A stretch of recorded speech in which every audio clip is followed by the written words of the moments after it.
अस्सलाम वालेकुम जी, मैं हूँ हदीजा वलायत एडवोकेट और आप देख रहे हैं मेरा YouTube channel the legal exams. आज के इस लेक्चर में हम लोग अपील फ्रॉम ओरिजिनल डिक्री को डिस्कस करेंगे, जो कि फ़र्स्ट अपील है। इसकी जो रेलिवेंट प्रोविजंस हैं वो सेक्शन 96 से लेके 99 सीपीसी हैं और जो इसका रेलिवेंट आर्डर है वो आर्डर 41 सीपीसी है। इस लेक्चर में हम लोग फ़र्स्ट अपील को डिटेल से डिस्कस करेंगे।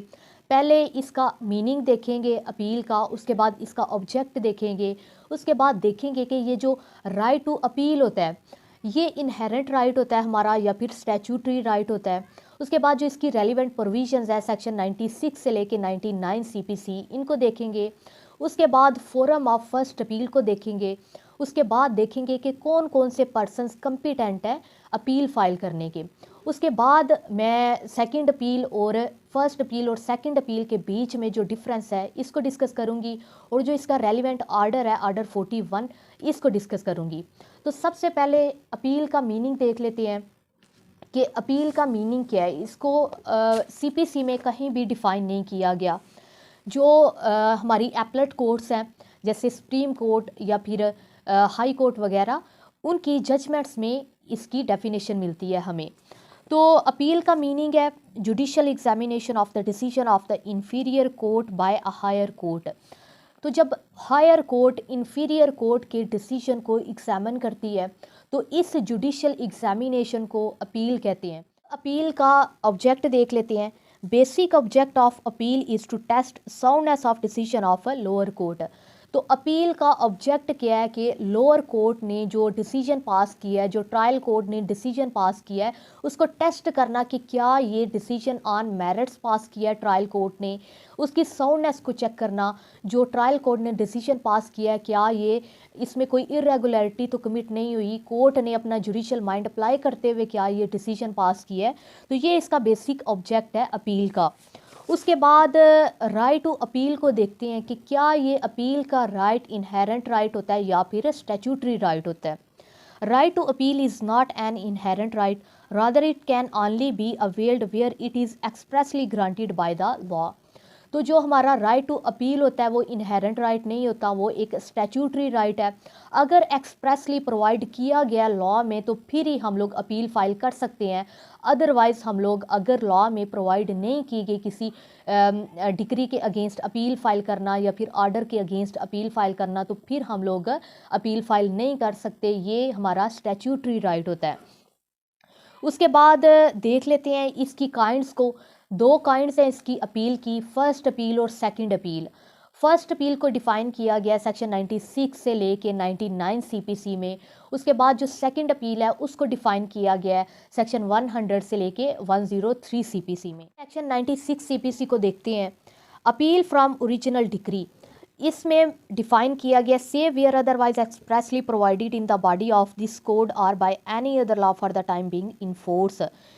तो इससे हमें पता चला, जो मैंने पहले चीज़ डिस्कस की, कि जो अपील फाइल करने का हमारा राइट होता है वो हमारा स्टैट्यूटरी राइट है। तो इस लाइन में भी ये डिफ़ाइन किया गया है कि अगर सीपीसी में एक्सप्रेसली प्रोवाइड किया गया या फिर किसी और लॉ में तो फिर ही हम लोग अपील फाइल कर सकते हैं। An appeal shall lie from every decree passed by any court exercising original jurisdiction। तो हर डिक्री के अगेंस्ट अपील लाई करती है जो कोर्ट ने अपनी ओरिजिनल जुरिस्डिक्शन को एक्सरसाइज करते हुए पास की हो। अब देखते हैं कि किस कोर्ट में अपील फाइल करेंगे। To the court authorize to hear appeals from the decision of such court. तो उस कोर्ट में अपील लाई करेगी जो कि ऑथोराइज्ड है अपील सुनने की इस ट्रायल कोर्ट के डिसीजन के अगेंस्ट। उसके बाद इसके क्लास 2 में बताया गया कि हर डिक्री के अगेंस्ट अपील लाई करती है। इसके क्लास 3 में बताया गया कि कंसेंट डिक्री के अलावा हर डिक्री के अगेंस्ट अपील फाइल कर सकते हैं हम लोग। कंसेंट डिक्री के अगेंस्ट अपील इसलिए लाई नहीं करती क्योंकि वो दोनों पार्टीज़ की कंसेंट के साथ कोर्ट ने डिक्री पास की होती है, तो इसलिए कंसेंट डिक्री के अगेंस्ट अपील लाई नहीं करती। इसके क्लास 2 में बताया गया है कि जो एक्स पार्टी डिक्री अगर कोर्ट पास कर देती है तो उस डिक्री के अगेंस्ट भी हम लोग अपील फाइल कर सकते हैं। उसके बाद जो सेक्शन 97 है इसमें बताया गया कि appeal from final decree where no appeal from preliminary decree. तो इसमें भी बड़ी सिंपल सी बात की गई है कि अगर कोर्ट ने प्रीलिमिनरी डिग्री पास की है एक केस में और बाद में फाइनल डिग्री पास हुई है उस केस में। प्रीलिमिनरी डिग्री को मैंने डिटेल में डिस्कस किया था डिग्री और टाइप्स ऑफ डिग्री के लेक्चर में। अगर आप लोगों को प्रीलिमिनरी डिग्री का मतलब नहीं पता तो आप वो लेक्चर देख के तो इसको समझ सकते हैं। अब इसमें क्या कहा गया सेक्शन 97 में, अगर तो प्रीलिमिनरी डिग्री पास हुई है लेकिन प्रीलिमिनरी डिग्री के अगेंस्ट हम लोग ने अपील फाइल नहीं की और उसी केस में बाद में अगर फाइनल डिग्री पास हो गई है तो फिर प्रीलिमिनरी डिग्री को अगर हम लोगों ने पहले चैलेंज नहीं किया, उसके अगेंस्ट हम लोगों ने अगर पहले अपील फाइल नहीं की, तो बाद में अगर फाइनल डिग्री पास हुई है तो फाइनल डिग्री में फिर हम लोग उस प्रीलिमिनरी डिग्री को चैलेंज नहीं कर सकते। फिर बाद में हम लोग फाइनल डिग्री के अगेंस्ट जब अपील फाइल करेंगे तो उस अपील में जो प्रीलिमिनरी डिग्री पास हुई थी उसके अगेंस्ट फिर हम लोग अपील फाइल नहीं कर सकते फाइनल डिग्री में। तो इसकी जो स्टेज होती है प्रीलिमिनरी डिग्री को चैलेंज करने की, वो जैसे ही कोर्ट पहले प्रीलिमिनरी डिग्री पास करती है तो उसी टाइम पे हम लोगों ने इसको चैलेंज करना होता है, अदरवाइज़ फिर बाद में हम लोग इसको चैलेंज नहीं कर सकते। उसके बाद जो सेक्शन 99 CPC है इसमें बताया गया no decree to be reverse और मॉडिफाइड फॉर एरर और इरेगुलरिटी नॉट अफेक्टिंग मेरिट्स और जुरिस्डिक्शन।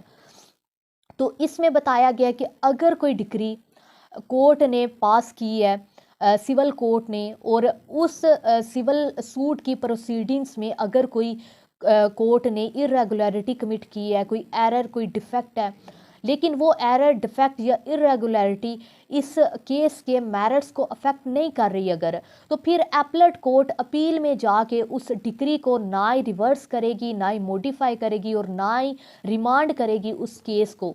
क्योंकि अगर उस डिफेक्ट एरर या इरेगुलरिटी की वजह से अगर केस के मेरिट्स पे कोई इफेक्ट ही नहीं पड़ रहा तो फिर उस डिग्री को अपील में रिवर्स करने की ज़रूरत ही नहीं है या रिमांड करने की ज़रूरत ही नहीं है। अब फर्स्ट अपील का फोरम देख लेते हैं। फर्स्ट अपील का फोरम डिस्ट्रिक्ट कोर्ट भी हो सकती है और हाई कोर्ट भी हो सकती है। आप लोगों ने सेक्शन 15 CPC पढ़ा होगा, उसमें बताया गया है कि जब एक सूट इंस्टीट्यूट किया जाएगा तो वो लोएस्ट ग्रेड की सिविल कोर्ट में फ़ाइल किया जाएगा। अब लोएस्ट ग्रेड की सिविल कोर्ट कौन सी होती है? जो सिविल जज फर्स्ट क्लास की कोर्ट होती है या फिर सेकंड क्लास की या फिर थर्ड क्लास या सीनियर सिविल जज अगर कोई डिग्री पास करता है तो उसको कहेंगे कि ये लोएस्ट ग्रेड की सिविल कोर्ट ने डिग्री पास की है। और इन जो सिविल जज फर्स्ट क्लास सेकंड क्लास या फिर थर्ड क्लास होता है, इनकी कोर्ट्स में जब एक सूट इंस्टीट्यूट किया जाता है तो उसको लोएस्ट ग्रेड की सिविल कोर्ट कहते हैं। अब अगर सिविल जज फर्स्ट क्लास एक डिग्री पास करता है और उस सब्जेक्ट मैटर की जो वैल्यू बन रही है वो अगर 50 मिलियन से कम बन रही है तो फिर फर्स्ट अपील हम लोग डिस्ट्रिक्ट कोर्ट में फ़ाइल करेंगे उस डिग्री के अगेंस्ट। लेकिन अगर उस सब्जेक्ट मैटर की वैल्यू 50 मिलियन से कम बन रही है तो फिर डायरेक्ट हम लोग फर्स्ट अपील उस डिग्री के अगेंस्ट हाई कोर्ट में फ़ाइल करेंगे।